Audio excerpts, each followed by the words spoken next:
Қайырлы күн достар, бүгін біз сіздермен тек қана 2 ингредиенттен жасалатын сигара бөрек дайындаймыз. Ең алдымен сырымызды үккіштен өткізіп аламыз.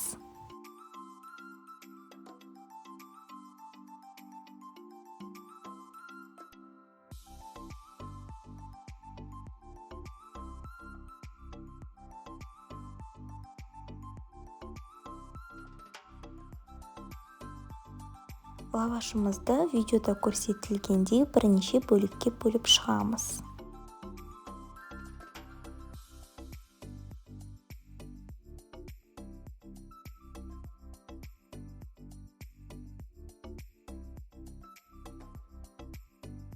Лавашымызға сырымызды орналастырып ораймыз. Лавашымыздың ұшына суымызды жағып, бөрегімізді жабыстырамыз.